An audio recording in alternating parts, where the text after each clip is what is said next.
I've studied this case carefully.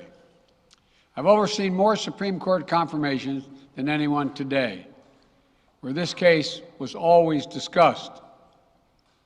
I believe Roe v. Wade was the correct decision as a matter of constitutional law and application of the fundamental right to privacy and liberty in matters of family and personal autonomy. It was a decision on a complex matter that drew a careful balance between a woman's right to choose earlier in her pregnancy and the state's ability to regulate later in her pregnancy. A decision with broad national consensus that most Americans of faith and backgrounds found acceptable, and that have been the law of the land for most of the lifetime of Americans today. And it was a constitutional principle upheld by justices appointed by Democrat and Republican presidents alike. Roe v. Wade was a 7-2 decision, written by a justice appointed by a Republican president, Richard Nixon. In the 5 decades that followed Roe v. Wade, justices appointed by Republican presidents from Eisenhower, Nixon, and Reagan, George W. Bush, were among the justices who voted to uphold the principles set forth in Roe v. Wade. It was 3 justices named by one president, Donald Trump, who were the core of today's decision to upend the scales of justice and eliminate a fundamental right for women in this country. Make no mistake, this decision is a culmination of a deliberate effort over decades to upset the balance of our law. It's a realization of an extreme ideology and a tragic error by the Supreme Court, in my view. The court has done what it has never done before, expressly take away a constitutional right that is so fundamental to so many Americans that had already been recognized. The court's decision to do so will have real and immediate consequences. State laws banning abortion are automatically taking effect today, jeopardizing the health of millions of women, some without exceptions. So extreme that women could be punished for protecting their health. So extreme that women and girls were forced to bear their rapist's child. With the child, a consequence. It just stuns me. So extreme that doctors will be criminalized for fulfilling their duty to care. Imagine having a young woman have to carry the child of incest as a consequence of incest. No option. Too often the case, the poor women are going to be hit the hardest. It's cruel. In fact, the court laid out state laws criminalizing abortion that go back to the 1800s as rationale. The court literally taking America back 150 years. This is a sad day for the country, in my view. But it doesn't mean the fight's over. Let me be very clear and unambiguous.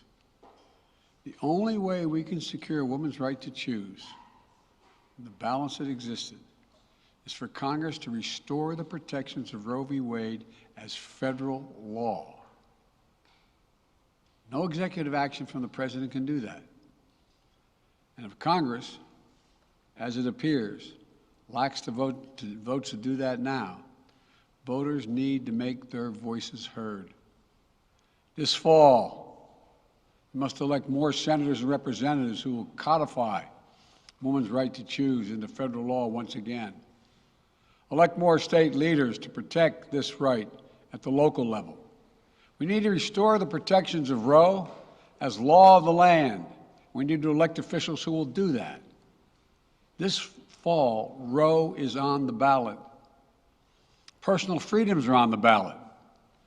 The right to privacy, liberty, equality, they're all on the ballot. Until then, I will do all of my power to protect a woman's right in states where they will face the consequences of today's decision.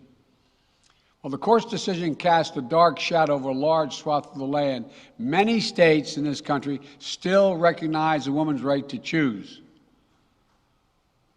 So, if a woman lives in a state that restricts abortion, the Supreme Court's decision does not prevent her from traveling from her home state to the state that allows it. It does not prevent a doctor in that state from treating her.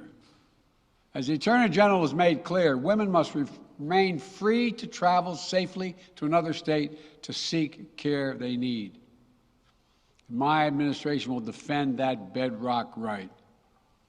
If any state or local official, high or low, tries to interfere with a woman's exercising her basic right to travel, I will do everything in my power to fight that deeply un-American attack. My administration will also protect a woman's access to medications that are approved by the Food and Drug Administration, the FDA, like contraception, which is essential for preventative health care, mifepristone, which the FDA approved 20 years ago to safely end early pregnancies and is commonly used to treat miscarriages. Some states are saying that they'll try to ban or severely restrict access to these medications.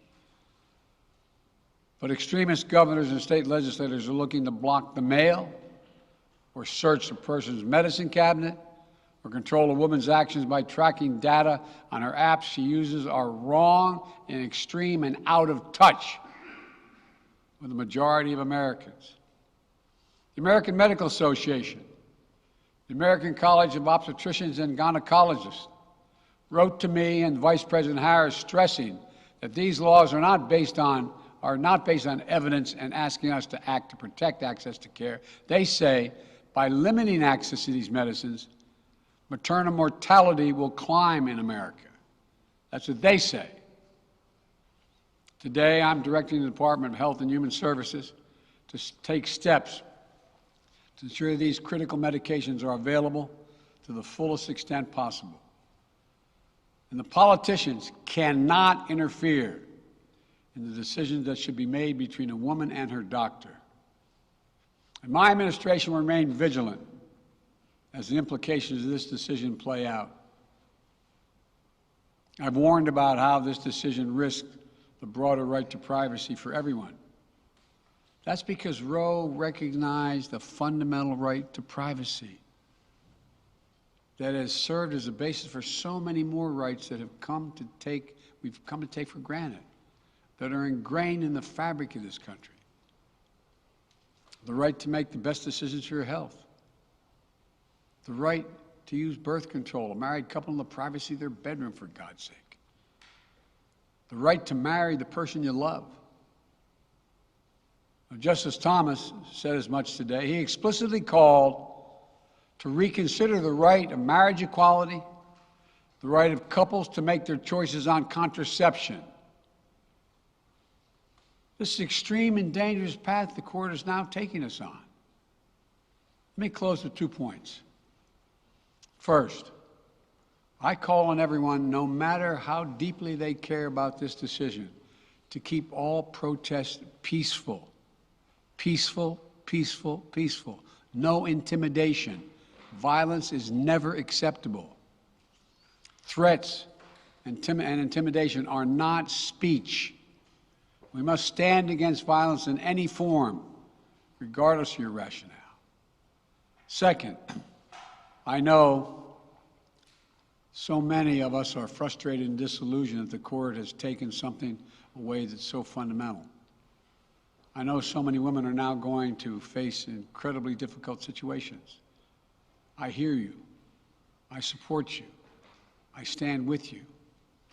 The consequences and the consensus of the American people, core principles of equality, liberty, dignity, and the stability of the rule of law demand that Roe should not have been overturned. With this decision, the conservative majority of the Supreme Court shows how extreme it is, how far removed they are from the majority of this country. They've made the United States an outlier among developed nations in the world. But this decision must not be the final word. My administration will use all of its appropriate lawful powers, but Congress must act. And with your vote, you can act. You can have the final word. This is not over. Thank you very much. More to say this in weeks to come. Thank you.